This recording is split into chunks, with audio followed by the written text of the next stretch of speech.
शुरू हुई थी सुशांत सिंह राजपूत की मौत का सच जानने के लिए, लेकिन रिया चक्रवर्ती, शौविक चक्रवर्ती समेत तमाम लोगों की गिरफ्तारी हो रही है ड्रग्स के सिलसिले में। ऐसे में आप सोच सकते हैं कि उड़ता पंजाब फिल्म बनाने वाला बॉलीवुड खुद ड्रग्स के नशे में कितना उड़ रहा है। अभी हाल ही में बॉलीवुड एक्टर और बीजेपी नेता रवि किशन ने जब संसद में इस मामले पर बयान दिया तो बॉलीवुड के दिग्गज कलाकारों को इतना बुरा लगा कि वो रवि किशन पर ही टूट पड़े। जया बच्चन से लेकर अनुभव सिन्हा, सोनम कपूर तक तमाम एक्टर एक्ट्रेस रवि किशन के विरोध में उतर गए। लेकिन ड्रग्स के खिलाफ रवि किशन की मुहिम में उनकी भोजपुरी इंडस्ट्री साथ दिखाई दे रही है। खुद भोजपुरिया स्टार दिनेश लाल यादव उर्फ निरहुआ ने रवि किशन का साथ दिया और उनके खिलाफ बोलने वालों को जमकर लताड़ लगाई। आजमगढ़ से अखिलेश यादव के खिलाफ चुनाव लड़ चुके बीजेपी नेता और एक्टर निरहुआ ने ट्वीट कर कहा, गोरखपुर के माननीय सांसद बड़े भैया रवि किशन जी ने कुछ गलत नहीं बोला। कुछ लोगों को इतनी मिर्ची क्यों लग रही है? मैं रवि किशन के साथ हूँ। वही लोक गायिका मालिनी अवस्थी ने भी कहा, अगर ड्रग्स मामले की जांच पड़ताल हो रही है तो बॉलीवुड इसे पर्सनल अटैक क्यों मान रहा है? जिसका ईमान साफ है उसे किसी तरह की जांच से एतराज नहीं होना चाहिए।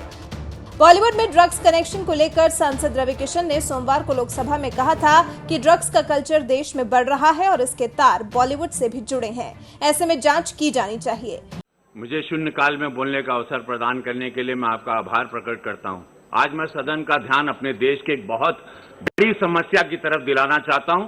हम सब जानते हैं कि हमारे देश में ड्रग ट्रैफिकिंग, ड्रग एडिक्शन की समस्या बढ़ती जा रही है। हानिकारक दवाओं के सेवन के माध्यम से देश की युवा पीढ़ी को बर्बाद करने की साजिश रची जा रही है। मुझे दुख के साथ कहना पड़ रहा है कि इस साजिश में हमारे पड़ोसी मुल्कों का हाथ है। प्रतिवर्ष चीन और पाकिस्तान के रास्ते देश में भारी मात्रा में नई दवाइयों की तस्करी होती है, मंगाई जाती है पंजाब के रास्ते, नेपाल के रास्ते। और नशे की दवाइयां हमारी फिल्म इंडस्ट्री में भी इसके एडिक्शन करवा दी। अरे सुनो यार, हमारी वो एडिक्शन आज हमारी सरकार ने कई लोगों को पकड़ा है, पकड़े जा रहे हैं। NCB is doing very good work.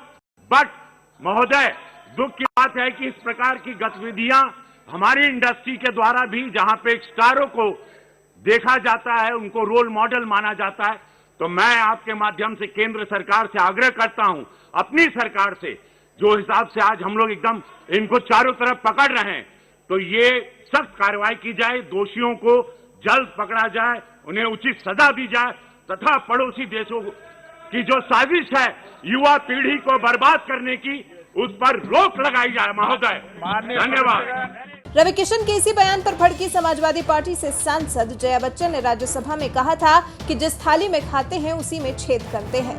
Jaya Bachchan ने रवि किशन पर निशाना साधा तो उन्होंने बुधवार को एक और ट्वीट कर कहा कि रोक दो नशे के दरिया में बहते हुए पानी को, अभी भी वक्त है, बचा लो देश की जवानी को।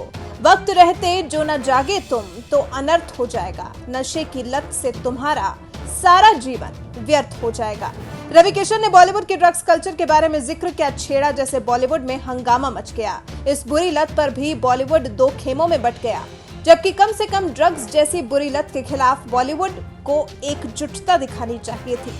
आज ड्रग्स का मुद्दा उठाने पर भले ही सपा सांसद जया बच्चन को बुरा लग गया हो, लेकिन जब उन्हीं की पार्टी के कद्दावर नेता आजम खान जयाप्रदा के अंडरवेयर का रंग बता रहे थे, उस वक्त जया बच्चन को आजम खान का ये बॉलीवुड की बदनामी नहीं लगी और न ही उन्होंने आजम खान के खिलाफ दो शब्द कहे हों। सीएम योगी के मीडिया सलाहकार मृत्युंजय कुमार ने वरिष्ठ पत्रकार राजीव सचान ने जया बच्चन के इस दोहरे रवैये पर कहा, जब आजम खान जयाप्रदा के अंडरवेयर का रंग बता रहा था तब ये हड्डी विहीन रीढ़ देखी थी।